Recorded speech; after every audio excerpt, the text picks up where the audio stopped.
Assalamualaikum warahmatullahi wabarakatuh. Hai adik-adik, bagaimana kabarnya hari ini? Alhamdulillah baik ya. Semoga tetap dalam perlindungan Allah SWT dan selalu menjadi anak yang hebat, anak yang cerdas. Nah, sekarang ini Kak Vina nggak sendiri nih pada acara Eduzi, yaitu ruang ngaji online bagi generasi Z. Nah, kali ini bersama Ustadz Rifki. Assalamualaikum Ustadz. Waalaikumsalam. Bagaimana kabarnya Ustadz? Alhamdulillah. Alhamdulillah, semoga tetap dalam perlindungan Allah SWT. Nah, adik-adik masih ingat enggak dengan tema pada kemarin? Jangan lupa ya, yang belum melihat tonton di video kemarin. Nah, sekarang tema kali ini yaitu anak hebat, anak yang melaksanakan sholat. Nah, kenapa sih kok anak hebat itu anak yang melaksanakan sholat? Karena sholat itu merupakan tiang agama. Nah, anak hebat itu tidak perlu disuruh, tidak perlu diingatkan, itu sudah melaksanakan sholat. Sebagaimana firman Allah dalam surat Al-Ankabut ayat 45. A'udzu billahi minasyaitonir rajim. Bismillahirrahmanirrahim. Inna sholata tanha 'anil fahsya'i wal munkar, yang artinya sesungguhnya sholat itu mencegah dari perbuatan keji dan mungkar.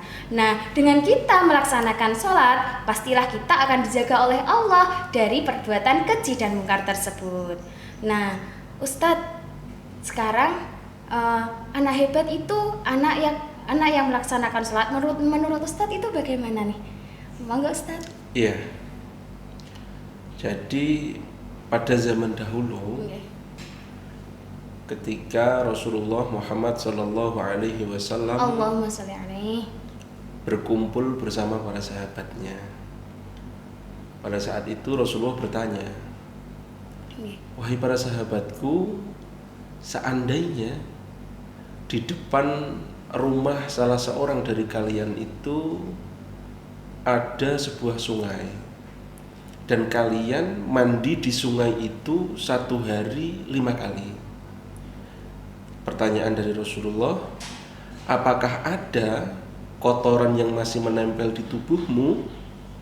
Maka para sahabat menjawab, wahai Rasulullah, tentu tidak ada sedikit pun kotoran yang masih menempel di badan kita. Maka Rasulullah Shallallahu Alaihi Wasallam bersabda, begitulah perumpamaan sholat 5 waktu. Wah, sungguh sangat sholat 5 waktu itu bisa merontokkan dosa-dosa, gitu, membersihkan dosa-dosa yang diperbuat oleh seorang hamba di tengah-tengah antara sholat yang dilakukan itu. Subhanallah. Kita sebagai manusia tidak mungkin tidak berdosa. Kita tanpa sengaja kadang mulut kita menyakiti, kita tanpa sengaja kadang tangan kita mengambil sesuatu yang bukan milik kita. Hal itu bisa dihapus dosanya oleh Allah dengan cara kita melakukan sholat 5 waktu. Jadi ini sangat penting sekali sholat 5 waktu ini gitu. Subhanallah. Nah, sholat itu maknanya adalah takbir, maknanya adalah af'alun wa aqwalun muftatahatun bitakbir wa mukhtatamatun bitaslim. Sholat adalah sebuah ibadah yang dimulai dengan takbir dan diakhiri dengan salam.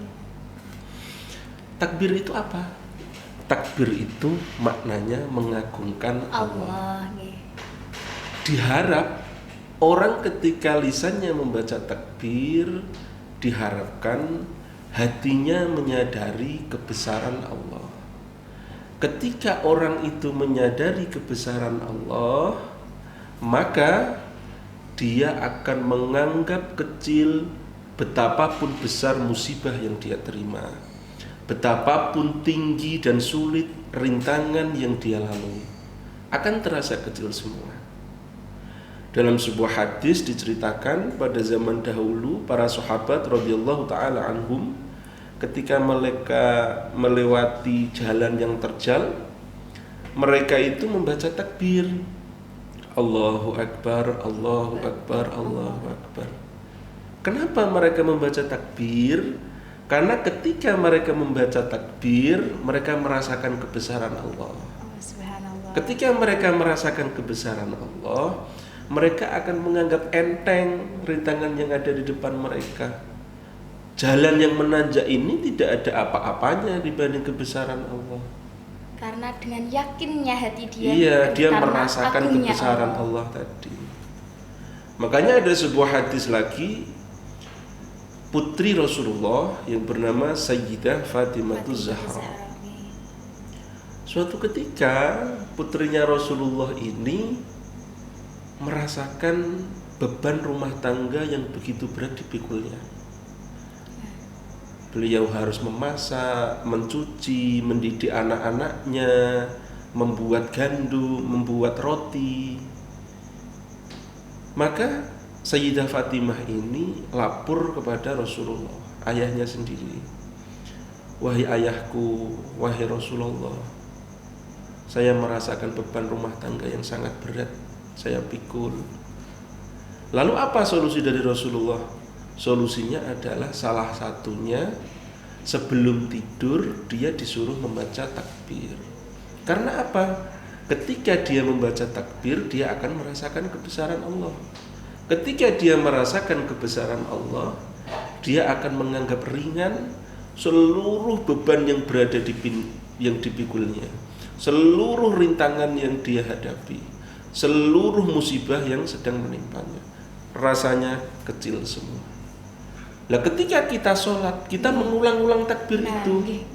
Allahu Akbar, takbiratul ihram. Allahu Akbar, takbir intiqal ruku'. Sami Allahu liman hamidah. Allahu Akbar, sujud. Allahu Akbar, duduk di antara dua sujud. Dengan kita terus-menerus membaca takbir itu, maka diharapkan kebesaran Allah itu tertanam di hati kita. Ketika kebesaran Allah sudah tertanam di hati kita, maka kita akan optimis. Kita misalkan ada seseorang yang kerjanya itu gajinya misalkan 1 bulan 3 juta rupiah. Dia ingin membeli rumah, dia ingin membeli mobil.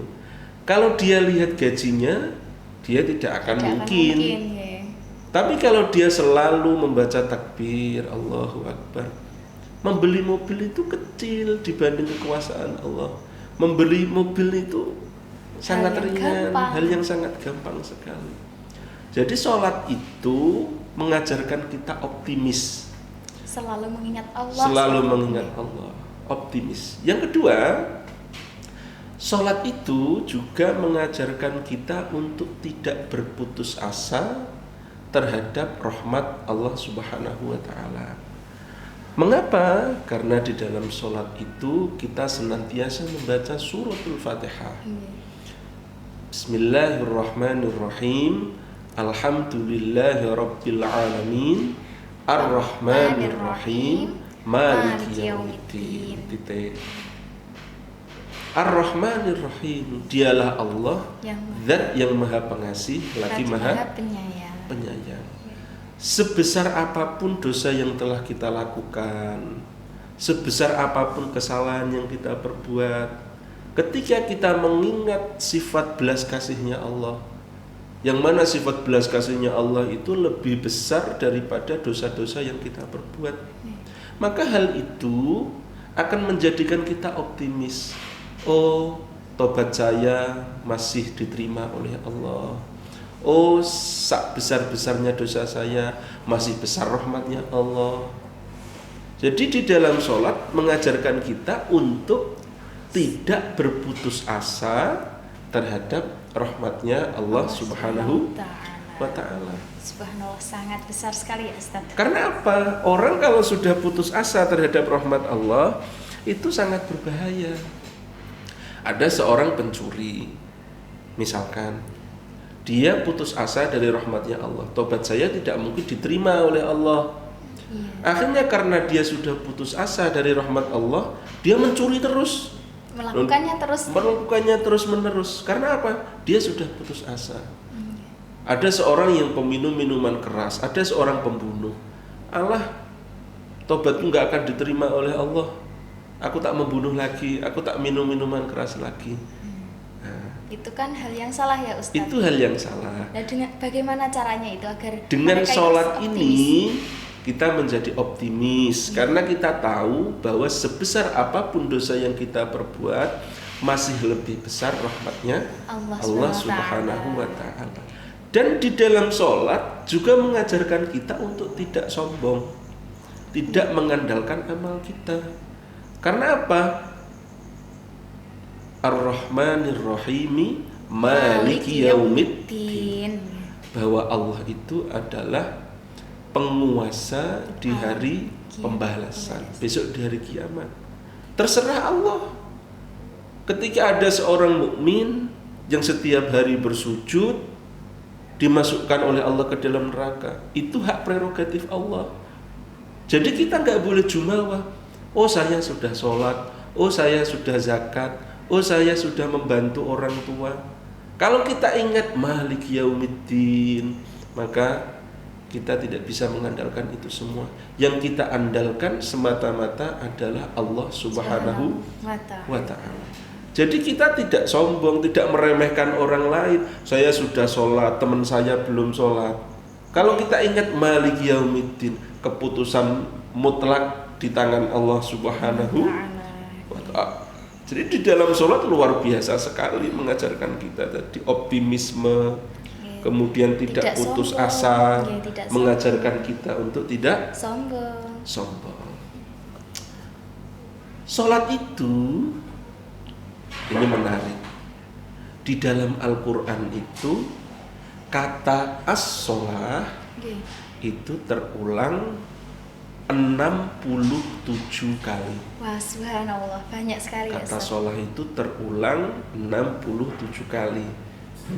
Ini katanya seorang pakar tafsir bernama Syekh Muhammad Fuad Abdul Baqi di dalam kitabnya Al-Mu'jam Al-Mufahras li Al-Fadhil Quran.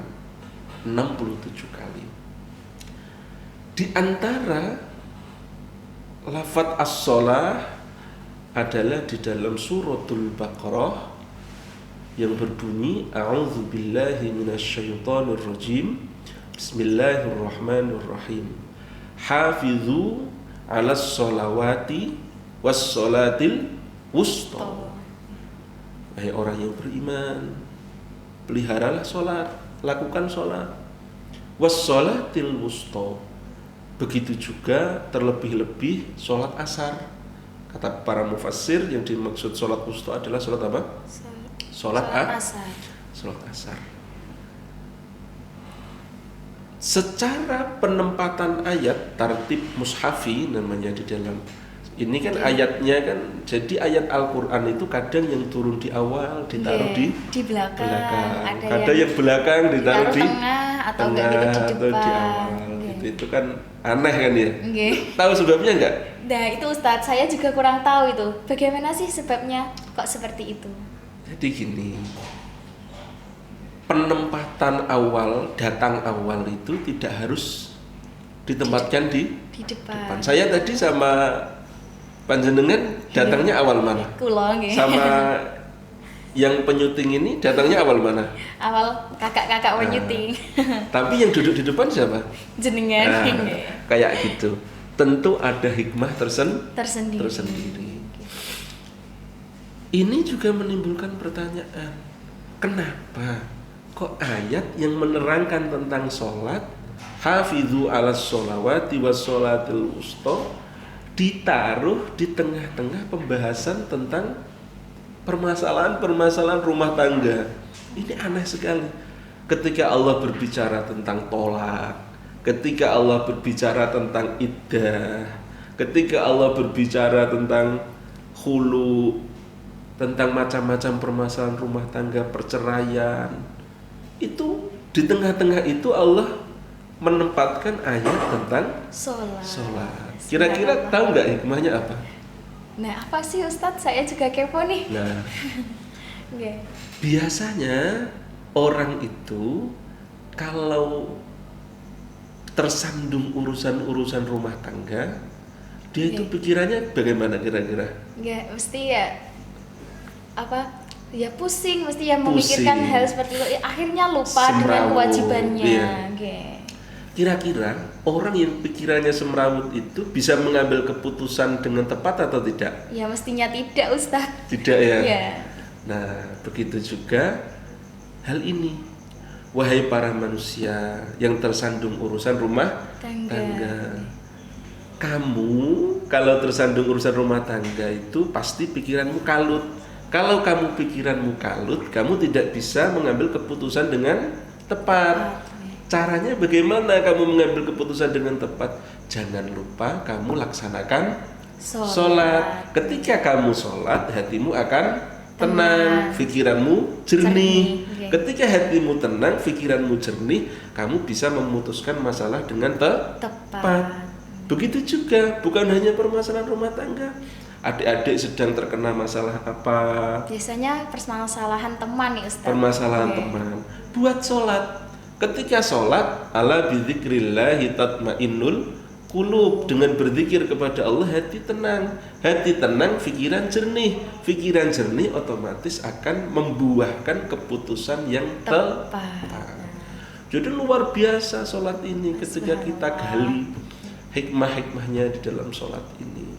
Subhanallah, sangat luar biasa ya Ustadz. Nah, baik, sekarang ini ada pertanyaan nih Ustadz dari beberapa adik-adik. Ya, ini kan tadi kan tentang sholat nih Ustadz. Nah, ini lebih pada kayak hukum gitu Ustadz. Gimana? Nah, pada usia berapa sih itu seorang anak wajib melaksanakan sholat? Gitu Ustadz. Jadi, kewajiban sholat itu ketika seseorang sudah akil balik.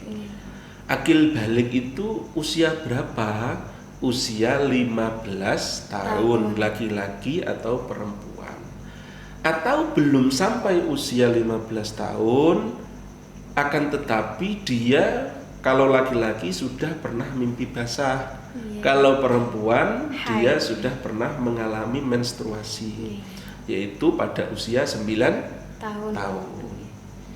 Ketika kok usia 9 tahun, 10 tahun, kelas 6 SD, kelas 1 SMP, kok sudah mengeluarkan haid, kok sudah pernah mimpi basah, maka dia wajib apa?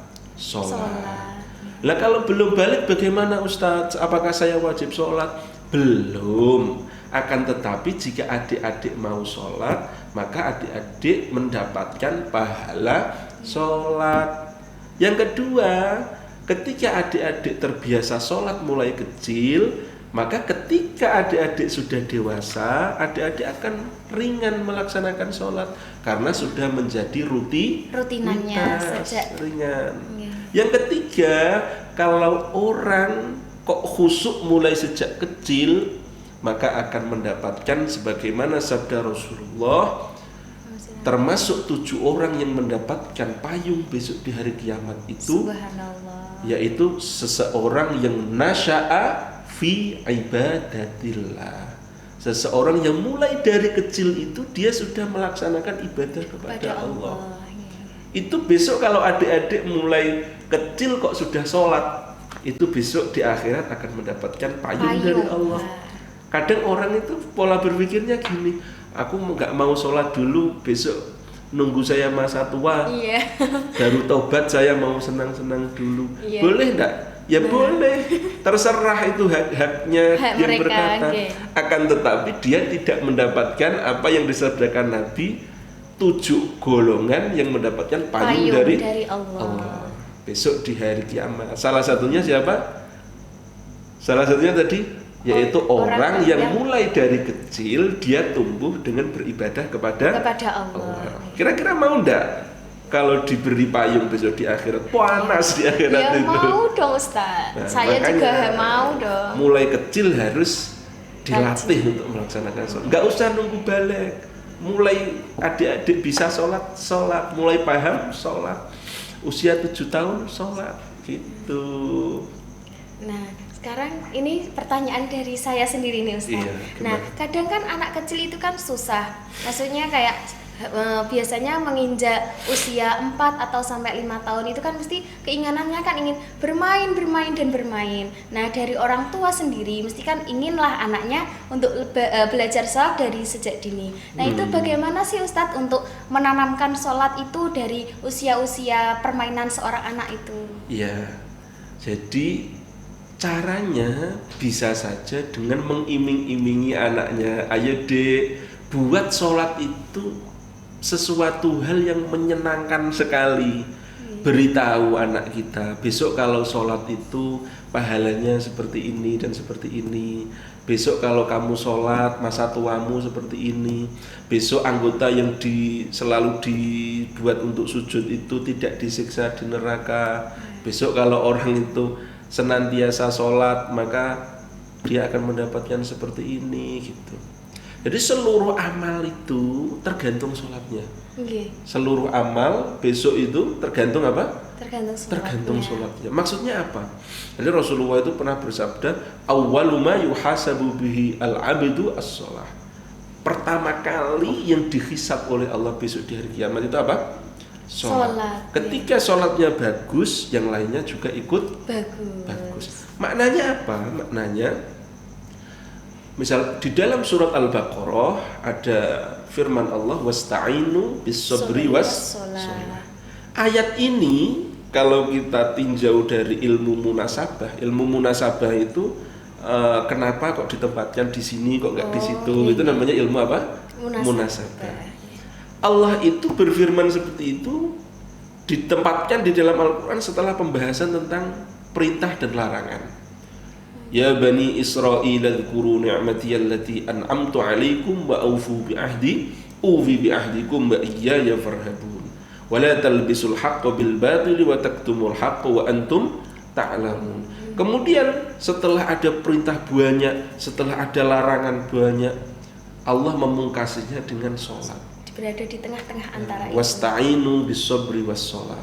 Artinya apa? Seakan-akan kamu bisa melaksanakan perintah, kamu bisa menjauhi larangan itu ketika sholatmu itu sudah benar. Artinya apa? Ketika sholat itu sudah benar, sudah dilaksanakan, maka satu kebaikan ini akan menarik kebaikan-kebaikan yang lain. Jadi satu kebaikan itu ketika tulus dilakukan, ketika dilakukan dengan benar, maka kebaikan ini akan menarik kepada kebaikan-kebaikan yang lain. Gitu. Sangat luar biasa ya Ustaz. Berarti pokok utama itu adalah sholat. Karena juga sholat itu merupakan tiang agama. Nah, kenapa? Kok sholat itu penentu? Tahu enggak? Nah, itu belum ya? Iya. Karena di dalam sholat itu terkumpul rukun Islam. Rukun Islam itu ada berapa? Ada 5. Tapi sebenarnya kalau diringkas ada 1 di dalam sholat. Di dalam sholat rukun Islam yang pertama apa? Syahadat. Di dalam sholat ada syahadat? Ada. Yaitu pada tahiyat. Pada tahiyat awal dan pada tahiyat akhir. Di dalam sholat ada zakat enggak? Ada. Nggak ada. Tapi kalau pola pikirnya kita seperti ini, orang bisa zakat karena dia punya harta. Nah. Orang bisa punya harta karena dia bekerja. Orang bisa bekerja karena dia punya waktu. Waktu itu digunakan untuk sholat. Seandainya dia bekerja, dia akan mendapat uang. Seandainya dia mendapat uang, dia akan zakat. Berarti di dalam sholat juga terdapat zakat. Subhanallah. Di dalam sholat ada puasa enggak? Enggak ada Ustaz. Masa orang sholat boleh makan? Oh iya deh. Orang sholat boleh minum. Berarti termasuk juga ya Ustaz? Iya, di dalam sholat juga ada puasa. Karena dia tidak makan, tidak minum, tidak melakukan hal-hal yang membatalkan puasa. Rukun Islam yang kelima apa? Haji. Di dalam sholat ada haji enggak? Kalau dipikir sih kan haji itu identik dengan tawaf, terus sa'i dan itu toh Ustaz. Tapi identiknya itu dengan Ka'bah. Oh iya. Di dalam sholat kita menghadap Ka'bah. Berarti di di dalam sholat juga terdapat unsur haji. Hajinya, subhanallah, sangat luar biasa. Makanya sholat harus, adik-adik harus sholat. Kalau belum sholat dikodoi yang kemarin-kemarin itu. Jangan kita itu, banyak dari teman-teman itu kadang dia memburu sholat sunnah tapi dia melupakan sholat wajibnya. Sholat wajib dulu, jangan mengkodoi yang sunnah-sunnah, jangan melakukan sunnah-sunnah dulu kalau wajibnya belum terlaksanakan. Misalkan adik-adik punya hutang sholat subuh 10 kali misalkan, atau 1 bulan. Kemudian pada saat datangnya bulan Ramadan, lebih baik mana? Dia taraweh atau dia mengkodoi sholat? Mengkodoi sholat dulu. Jadi dia ikut jamaah gak apa-apa, tapi niat sholat subuh. Karena apa? Sholat subuh itu wajib. Sedangkan sholat taraweh itu sunnah. Itu wajibnya dikodoi dulu. Dulu gak pernah sholat zuhur berapa kali dikodoi. Nggak pernah sholat asar berapa kali dikodoi, jangan sampai tidak dikodoi, jangan sampai tidak sholat, berbahaya itu. Karena di dalam Al-Quran itu besok di hari kiamat itu Allah malaikat bertanya kepada orang-orang yang masuk neraka, hei kamu yang masuk neraka, masalakakum fi sakor, apa yang menyebabkan kalian masuk ke dalam neraka sakor? Jawabnya mereka apa? Lam naku minal musallin. Kami wahai malaikat masuk ke dalam neraka sakor adalah karena kami tidak melaksanakan sholat. Jangan sampai kita masuk ke dalam neraka sakor. Nauzubillahi min dzalik. Luar biasa sholat itu. Ancamannya juga luar biasa, pahalanya juga luar biasa. Gitu. Ada pertanyaan lagi adik-adik? Cukup segini Ustadz untuk pertanyaannya. Nah, jadi kesimpulannya ya adik-adik, marilah kita sholat sejak dini. Karena apa? Karena sholat itu merupakan tiang atau penguat sebuah bangunan. Ketika tiang itu kuat, maka bangunan itu pun juga akan kuat. Begitu nih Ustadz. Iya. Nah, baik nih Ustadz, untuk kata-kata mutiaranya Ustadz, biar nanti adik-adik lebih semangat untuk melaksanakan sholat Ustadz. Oh gitu. Jadi sholat itu adalah salah satu cara untuk mendapatkan apa yang kita inginkan, baik keinginan-keinginan duniawi maupun keinginan-keinginan ukhrawi. Karena di dalam Al-Quran disebutkan wasta'inu bisabri wassalah. Mintalah kamu tolong kepada Allah untuk memenuhi hajatmu dengan cara yang pertama apa? Sabar. Dengan cara sabar. Yang kedua dengan cara apa? Sholat. Pengen apa? Sholat. Adik-adik pengen menjadi pengusaha? Sholat. Adik-adik pengen jadi profesor? Sholat. Adik-adik pengen menjadi dokter? Sholat. Insya Allah akan dipermudah oleh Allah untuk mendapatkan itu semua. Insya Allah. Amin. Terima kasih Ustadz. Sungguh sangat luar biasa. Sekarang, baik. Terima kasih. Saya Kak Alvina. Mohon maaf apabila ada salah kata yang tidak berkenan di hati adik-adik semua. Wassalamualaikum warahmatullahi wabarakatuh. Waalaikumsalam warahmatullahi wabarakatuh. Jangan lupa ya, share, komen, dan subscribe di channel Basnas Bojonegoro TV.